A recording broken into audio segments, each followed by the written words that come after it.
¿Qué tal? Saludos, bienvenidos a esta emisión de Padilla en América. Muchas gracias por estarnos acompañando. Por supuesto, también América a través de Infobae América y también a través de economiafinanzas.net. Bueno, vamos a hablar hoy acerca de Vamos a hablar de la economía mundial, pero en relación a lo que está reflejado en los mercados, porque como el señor Daniel Stick en un momento más nos va a explicar, ha sido un muy buen inicio de año para los mercados. De hecho, los últimos meses han sido muy buenos para los mercados bursátiles, para Wall Street, etcétera. Pero en un ambiente o en un mundo en el que las economías han estado reportando, si no recesión, sí crecimientos negativos de economía. Entonces vamos a ver qué es lo que está pasando con eso. Pero entonces le damos pie a mi querido Daniel Sticco, editor de economía de Infobae desde Buenos Aires, a que nos diga cómo reaccionaron los mercados hoy. Buenas tardes, Alberto. Bueno, hoy los mercados reaccionaron raro porque el Dow Jones terminó con una pequeña baja del 0,07, teniendo esa dificultad para mantenerse arriba de los 14.000 puntos. Nuevamente estuvo levemente por debajo. El Standard & Poor's y el Nasdaq subieron 0,06 y 0,07, mientras que Latinoamérica bajó 0,49 México, 0,56 cayó el Bovespa de Brasil, 0,10 Chile, 0,2 el Merval de Argentina, 1% el índice de Perú, y las materias primas estuvieron volátiles porque mientras que bajó el oro, subió el petróleo en un rango del 0,3-0,4%, así que una jornada rara, y estuvo influida porque, bueno, la aparición de datos negativos de la economía alemana generó alguna duda, pero por el contrario aparecieron pedidos por desempleo en los Estados Unidos que fueron menores a los esperados por los analistas, con lo cual la economía norteamericana sigue recuperándose, y eso se ve claramente cuando se mira un poquito en perspectiva el último año. El Dow Jones acumula una suba del 8,5%, el Standard & Poor's 12,7%, el Nasdaq 9%. Y cierro con esto: Brasil tiene una caída nominal del 9%, cuando vas a dólares está cayendo 20% en dólares, y el Merval de Argentina, por el contrario, tiene una suba nominal del 21%, y cuando lo ajustás en dólares bajó 24%. Bueno, eso es lo que te hace la devaluación, ¿no es cierto? Exactamente. Oye, pero dime una cosa, cuando diste los números de Wall Street son de un año, los últimos 12 meses. Los últimos 12 meses, exacto. 8,5 el Dow Jones, 12,7 el Standard & Poor's 500 y 9,1% de aumento las tecnológicas que se agrupan en el Nasdaq. Mira, qué interesante. Qué bueno que nos diste estos datos porque justamente me dan el pie para la entrevista a Daniel Estico, editor de Economía de Infobae de Buenos Aires. Te agradezco mucho tu participación, mi querido Daniel. Un fuerte abrazo y nos vemos. Gracias. Bueno, justamente ahí es donde retomo yo el tema para esta entrevista con los datos que nos da Daniel Estico, porque la pregunta que salta aquí es ¿cómo es que el mercado de Wall Street ha estado subiendo de manera tan importante? Nos dijo 12%, el Nasdaq 9%, el Dow Jones, cuando la economía no ha crecido o no creció ni siquiera un 2% la economía de Estados Unidos. Y de hecho el último trimestre decreció la economía de Estados Unidos. Y aparte, el último trimestre del año pasado, de hecho, fue pues recesivo o de decrecimiento económico, pues prácticamente para todo el mundo. Hoy se informó que Japón fue negativo el último trimestre, Europa fue negativo el último trimestre del año, Alemania fue el último trimestre del año negativo también, Estados Unidos fue negativo, y entonces pareciera como que hay mucho entusiasmo en las bolsas bueno, menos de Estados Unidos, porque por esos crecimientos que está viendo. Y bueno, sé que alguien que está muy preocupado al respecto está con nosotros, Alejandro Rubenstein, de LATAM Wealth. Él es administrador de portafolios. ¿Cómo estás, Alejandro? Bienvenido. Hola Alberto, ¿cómo te va? Bien, nos acompaña desde Miami. Y desde Londres, Daniel Lacalle, también gestor de fondos y colaborador del periódico en línea El Confidencial de España. Muchas gracias, Daniel. Muy buenas noches. A ver, Alejandro, primero contigo. A ver, te pregunto, es pregunta, ¿el hecho de que la bolsa de Wall Street esté creciendo tanto quiere decir que es en efecto el mercado más brillante? No hay a otro lugar a donde puedan dirigirse los fondos del mundo, sino a Wall Street, y Wall Street da solución a estos fondos que están buscando rendimiento? Es una pregunta difícil porque, claro, estamos hablando de algo en términos comparativos, ¿no? Y en términos comparativos, el tema es precisamente, y creo que lo comentaba Daniel Stico y decía, bueno, pero es que el resultado es tanto en dólares, pero en tanto en moneda local. Entonces, cuando uno hace la comparación dólar por dólar de las diferentes bolsas del mundo, tienes el rendimiento en local y luego tienes el rendimiento del tipo de cambio, ¿no? Donde estamos además involucrados en la mitad de una guerra de monedas en donde cada uno está tratando de evaluar lo más posible. Pero si uno retirara el efecto, digamos, tipo de cambio, efectivamente Estados Unidos ha andado dentro de una buena rentabilidad, pero creo que también eso es producto de lo que hemos venido hablando por mucho tiempo, eso es producto de que la Reserva Federal de los Estados Unidos ha estado imprimiendo una cantidad de dinero que no tiene ningún precedente prácticamente en la historia, y como consecuencia de eso la bolsa está reaccionando. Creo que nosotros tú y yo conversábamos en diciembre y te decía, mira, porque me decía que los analistas esperaban que la economía iba a estar mejor, y te dije, no, porque la bolsa está dando mejor. Yo creo, no, yo creo que eso es función precisamente de la cantidad de dinero que se está emitiendo y no tiene nada que ver con los fundamentos económicos. Y Estados Unidos ha sido el más proactivo en imprimir constantemente por los últimos años. Japón está tratando de empatarle, y supuestamente el Banco Central Europeo teóricamente no está en el plan de devaluar la moneda, a pesar de que la preocupación que ha manifestado el último par de semanas de que respecto de la moneda. Entonces yo creo que esto todo tiene que ver con un tema de liquidez, no tiene nada que ver realmente con quién anda mejor o anda peor. Ahora, Daniel Lacalle, tú nos puedes decir, porque yo en lo personal he perdido un poco de vista cuál es el desempeño de las bolsas europeas, porque, bueno, obviamente el desempeño de las economías ha robado la atención, pero ¿cuál es el desempeño, si nos puedes comentar, sobre las bolsas europeas en los últimos 12 meses igual? Bueno, las bolsas europeas han tenido un comportamiento muy similar a partir de julio, cuando Draghi, el presidente del Banco Central Europeo, anunció que iban a tomar todas las medidas ilimitadas que fueran necesarias para solucionar el problema de confianza en la economía europea y en el euro. Entonces, ha habido un fuerte repunte desde entonces, un fuerte repunte que, como bien comentaba también Alejandro, no ha estado soportado por mejoras de resultados espectaculares ni por cifras macroeconómicas muy grandes, sino ha sido un repunte derivado de una mejora del coste de capital al bajar las primas de riesgo, el diferencial que tienen los bonos de los países europeos con respecto al bono alemán. Entonces, Eh, ese efecto coste de capital ha sido muy importante durante toda esa parte final del año pasado. Y en este último mes las bolsas empiezan con nerviosismo. Y ese nerviosismo se empieza a notar porque, al contrario que en Estados Unidos, donde habíamos comentado que muchos de las mejoras de resultados se han dado por una reducción de costes, por una mejora de margen muy agresiva por reducción de costes y reducción de deuda. En Europa eso no se ha dado. En Europa no ha habido ese esfuerzo por parte de las empresas de buscar el retorno para el accionista a través de la reducción de costes y la mejora del endeudamiento y los dividendos. Entonces, esa mejora a partir de ahora con los resultados empresariales que se están dando no está siendo tan positiva, porque los resultados que se están publicando la verdad es que están siendo bastante pobres. bueno, y qué bueno que terminaste la respuesta con el tema de las industrias, de las empresas, porque justamente eso era algo que también quería explorar. Alejandro Rubinstein, hemos hablado mucho del desempeño de las economías, pero ¿qué hay del desempeño de las empresas de las economías? Bueno, es bastante general, pero en realidad en Estados Unidos, efectivamente, como bien dice Daniel, ¿no? Acá las compañías, de un punto de vista de desempeño, hablemos diferenciemos el desempeño productivo del desempeño de la corporación y sus acciones, ¿no?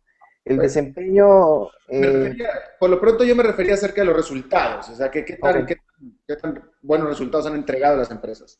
Lo que pasa es que los resultados, como tú bien sabes, son una función un poco del maquillaje, por así decirlo, del balance financiero, ¿no? No quiero que suene mal, pero es la realidad. Es decir, yo puedo, cuando yo tengo un balance de una compañía, yo puedo, por ejemplo, lo que han hecho las compañías americanas, se han convertido muy eficientes en el uso de sus empleados. Como aquí las restricciones de contratación y despido son mucho más flexibles que cualquier otro país del mundo, aquí básicamente no hay un costo de despedir, no hay indemnizaciones, se ha despedido un montón de gente y se le ha pedido a la misma gente que se queda trabajando que sea muchísimo más eficiente y con eso se recortan importantemente los costos. Por otro lado, existen otras cosas como la depreciación, etcétera, pero si uno lo ve desde el punto, y la eficiencia de la fabricación, la eficiencia de los costes. Pero hay un tema que evidentemente ninguna empresa puede manipular, salvo quizás empresas tecnológicas que tienen productos creativos, innovadores.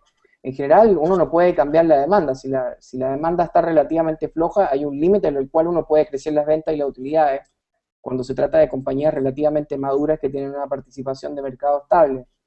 Eh, Evidentemente que es muy difícil, si uno ve los resultados corporativos, han crecido, qué sé yo, 9%, pero si uno ve el aumento de las ventas, ha crecido un 4 o un 5%. Entonces la diferencia es que se han vuelto mucho más óptimos en el costo. Pero yo creo que ya estamos, me voy a lanzar acá y voy a decir algo relativamente atrevido, yo creo que ya estamos llegando al punto de máxima optimización, por lo menos acá en Estados Unidos. En las empresas. Creo en los costos, creo que ya hemos llegado a un punto en donde las compañías ya están prácticamente operando con la infraestructura más óptima posible. O sea, de aquí, para que crezcan las utilidades realmente en los próximos 2 años, o el próximo año, 2 años, tendría que ser vía crecimiento económico. Ya es muy difícil que las compañías, bueno, probablemente algunas industrias como la financiera y otras todavía podrían hacer algunos ajustes, pero en general yo creo que ya estamos bastante cerca de los puntos óptimos de funcionamiento, ¿no? Y sí, han sido bastante eficientes.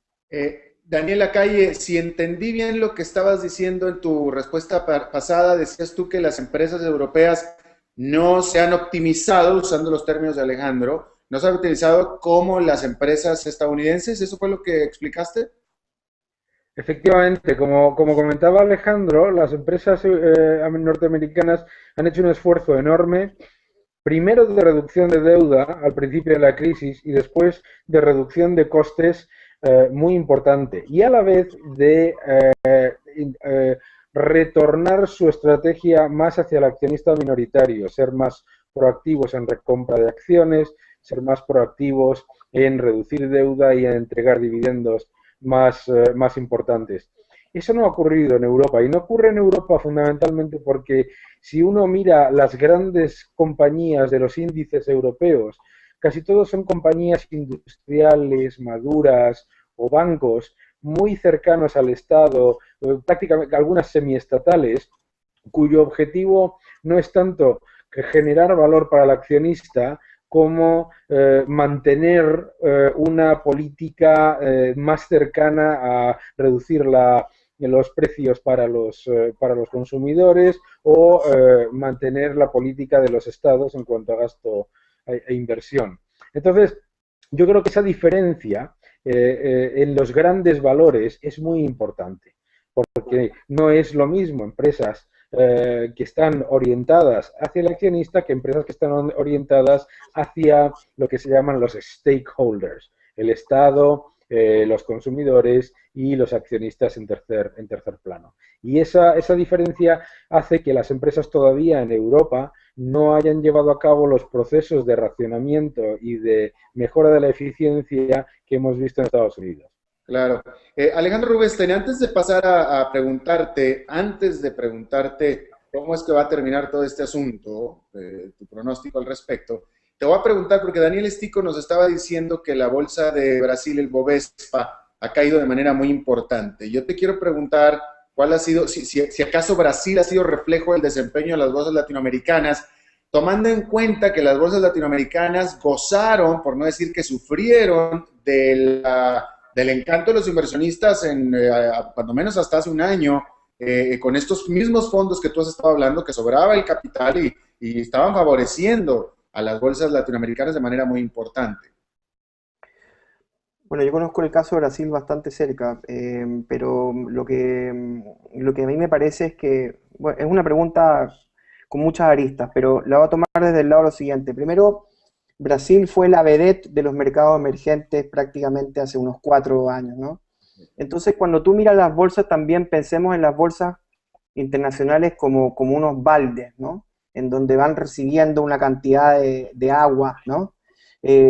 Todo esto de las inversiones son flujos de capital, no solamente invierten los brasileros, pero como tú bien dices, llegan los fondos institucionales, etcétera. Entonces Brasil atrajo los BRIC, y Brasil, en el caso latinoamericano, siendo uno de ellos, atrajo una cantidad muy, muy importante de capital. Probablemente mucho más de la que hubiera quizás deseado, del punto óptimo, no hubo una saturación de capital.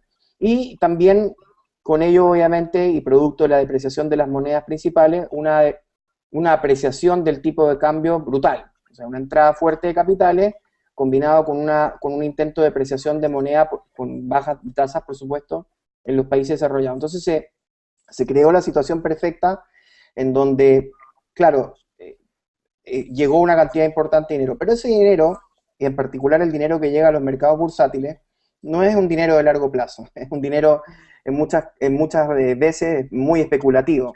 Golondrina. Entonces, exactamente, ¿no? Entonces, bueno, dijeron, tuvimos unos muy buenos retornos en Brasil. Por otro lado, en Brasil, producto de la fuerte apreciación del tipo de cambio y de la entrada de capital especulativo, tuvieron que empezar a tomar medidas, como por ejemplo poner impuestos específicos o ciertas retenciones a las salidas de dinero para que el dinero fuera un dinero de más largo plazo. Cuando empieza a suceder eso, y empieza también el ministro de Finanzas de Brasil a hablar de esta famosa guerra de las monedas, de tratar de no dejar que su tipo de cambio se aprecie de una forma tan importante, empieza a haber una salida en más de esos fondos institucionales de Brasil, y lo cual vemos reflejado en parte en la moneda de Brasil, que es cierto, ha sido defendida por el gobierno, por el Banco Central, pero también vemos en más una salida muy fuerte de capitales que habían llegado probablemente en una proporción mucho más arriba de lo que se hubiera deseado. Cuento corto, en realidad en Brasil el reflejo de los últimos 12 meses fue el producto de que el outperformance tan grande que había habido en los años anteriores. No creo que necesariamente está asociado al rendimiento. Eso sí, que la economía de Brasil creció muchísimo menos de lo esperado y en parte también por estos factores. Claro. Pero entonces la inferencia aquí o la deducción es que el mercado de Brasil se está portando y se portó diferente al resto de América Latina. Pero en parte creo que eso tiene que ver más con una resaca del pasado que con una situación del presente, a pesar de que la economía ha tenido bastantes problemas de seguir creciendo a las tasas que pueden crecer otros países, ¿no? Claro. Daniel Lacalle, Europa, se anunciaron los decrecimientos económicos de Europa, la contracción económica de Europa mayor a la esperada durante el cuarto trimestre. Se acaba de informar eso hoy también Alemania. En ese sentido, yo recuerdo, Daniel, que la última vez que hablé acerca de los pronósticos de Europa para el 2013, habrá sido en diciembre del 2012, me hablaban de que esperaban que el 2013 fuera un año un poco mejor que a lo que iba a ser el 2012, pero ahora te pregunto, a la vista de estos malos números del cuarto trimestre, ¿tú crees que la perspectiva sobre Europa haya cambiado para peor? Yo creo que, como siempre ocurre cuando tienes un entorno recesivo, los economistas tienden a pensar que lo que llaman brotes verdes, por ejemplo, las exportaciones o la reducción del déficit por cuenta corriente, son indicadores adelantados de crecimiento, cuando en realidad el problema continúa siendo el colapso de la demanda interna y el colapso de la demanda industrial. Entonces, es muy difícil que Europa se recupere este año cuando coinciden tres elementos. Hemos hablado hace un minuto de la guerra de divisas, que hace daño a las exportaciones europeas.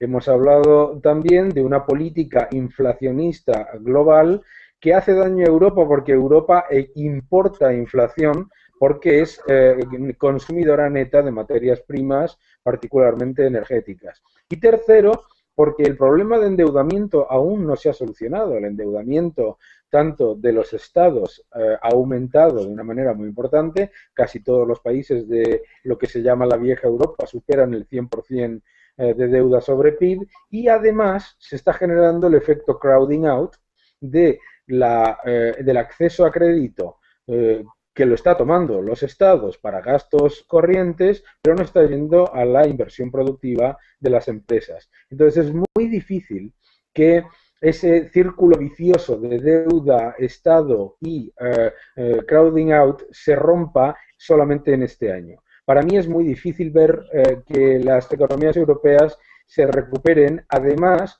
cuando tienes un proceso de desindustrialización que no ha parado. Entonces yo creo que lo que podemos ver es una mejora de los activos de riesgo porque el riesgo financiero se reduce, pero eso no indica necesariamente que los indicadores adelantados de la economía en cuanto a productividad y en cuanto a exportaciones y demanda interna vayan a mejorar. Yo considero que volveremos a ver un año de contracción. Va. Bueno, a ver, y Alejandro Rubinstein, por último, toda esta trama que hemos contado no sería nada sin el final, y eso es aquí el meollo del asunto, el final. ¿Cómo ves tú que va a terminar esto? No puede terminar bien. Desafortunadamente, una estrategia económica basada en la esperanza en vez de la realidad, en vez de del pragmatismo, no está destinada a fracasar. ¿Cuándo? No lo sé. Yo veo con preocupación porque evidentemente que cuando uno ve los mercados, prácticamente, ya no solamente el mercado accionario, pero todos los mercados siguen subiendo. O sea, hoy en día el costo de endeudamiento de una compañía que no tiene prácticamente para pagar intereses 2 años es el mínimo prácticamente histórico, ¿no? O sea, compañías que no son viables económicamente se pueden endeudar a tasas bajísimas. Entonces, evidentemente, cómo termina todo esto, y mal, no lo sé cuándo, no lo sé cómo, pero lo que sí te puedo decir es que estos esquemas de financiamiento y de deuda que nunca se paga, históricamente nunca han terminado bien. Daniela Calle, la última palabra para ti. Yo estoy de acuerdo con lo que dice. Esto termina, el siguiente paso, desafortunadamente, es proteccionismo. El proteccionismo y las medidas proteccionistas que han aumentado mucho en el año 2012, tanto en la Unión Europea como en los otros países, son factores que contraen el comercio y reducen la actividad económica. Entonces, efectivamente, no sabemos cuándo termina cuando hay una política inflacionista por parte de los bancos centrales. Lo que sí sabemos es cómo termina, y termina siempre con un shock, porque esa inflación de activos no está generada por una actividad económica sólida. Entonces, hay que tener muy presente ese riesgo, porque cada vez esos shocks son más exagerados y en más corto plazo. El problema es que estas políticas de estímulo cada vez tienen un efecto menor y durante menos tiempo. Daniela Calle, gestor de fondos y colaborador del periódico en línea El Confidencial de España. Te agradezco mucho, basado en Londres, te agradezco mucho tu tiempo y tu buena disposición a charlar con nosotros. Y mi buen amigo Alejandro Rubinstein, también de la firma Latam Wealth de Miami. Te agradezco mucho también, mi querido Alejandro. Un gusto, gracias. Muchísimas gracias. Bueno, y eso es todo lo que tenemos por esta emisión de Padilla en América a través de Infobae América y a través de economiafinanzas.net. Muchas gracias por habernos acompañado. Nos vemos en la próxima y que la pasen muy bien.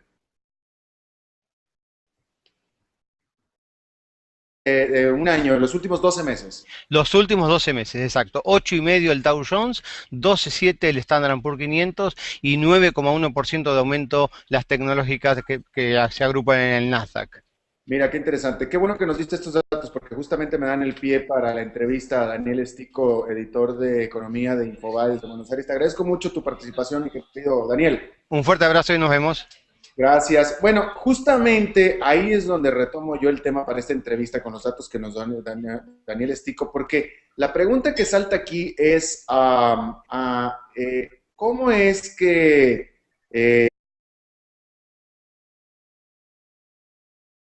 ¿qué tal? Saludos, bienvenidos a esta emisión de Padilla en América. Muchas gracias por estarnos acompañando. Por supuesto, también América a través de Infobae América y también a través de economiafinanzas.net. Bueno, vamos a hablar hoy acerca de Vamos a hablar de la economía mundial, pero en relación a lo que está reflejado en los mercados, porque como el señor Daniel Stick en un momento más nos va a explicar, ha sido un muy buen inicio de año para los mercados. De hecho, los últimos meses han sido muy buenos para los mercados bursátiles, para Wall Street, etcétera. Pero en un ambiente o en un mundo en el que las economías han estado reportando, si no recesión, sí crecimientos negativos de economía. Entonces vamos a ver qué es lo que está pasando con eso. Pero entonces le damos pie a mi querido Daniel Sticco, editor de economía de Infobae desde Buenos Aires, a que nos diga cómo reaccionaron los mercados hoy. Buenas tardes, Alberto. Bueno, hoy los mercados reaccionaron raro porque el Dow Jones terminó con una pequeña baja del 0,07, teniendo esa dificultad para mantenerse arriba de los 14.000 puntos. Nuevamente estuvo levemente por debajo. El Standard & Poor's y el Nasdaq subieron 0,06 y 0,07, mientras que Latinoamérica bajó 0,49 México, 0,56 cayó el Bovespa de Brasil, 0,10 Chile, 0,2 el Merval de Argentina, 1% el índice de Perú, y las materias primas estuvieron volátiles porque mientras que bajó el oro, subió el petróleo en un rango del 0,3-0,4%, así que una jornada rara, y estuvo influida porque, bueno, la aparición de datos negativos de la economía alemana generó alguna duda, pero por el contrario aparecieron pedidos por desempleo en los Estados Unidos que fueron menores a los esperados por los analistas, con lo cual la economía norteamericana sigue recuperándose, y eso se ve claramente cuando se mira un poquito en perspectiva el último año. El Dow Jones acumula una suba del 8,5%, el Standard & Poor's 12,7%, el Nasdaq 9%. Y cierro con esto, Brasil tiene una caída nominal del 9%, cuando vas a dólares está cayendo 20% en dólares, y el Merval de Argentina, por el contrario, tiene una suba nominal del 21%, y cuando lo ajustás en dólares bajó 24%. Bueno, eso es lo que te hace la devaluación, ¿no es cierto? Exactamente. Oye, perdime una cosa, cuando diste los números de Wall Street son de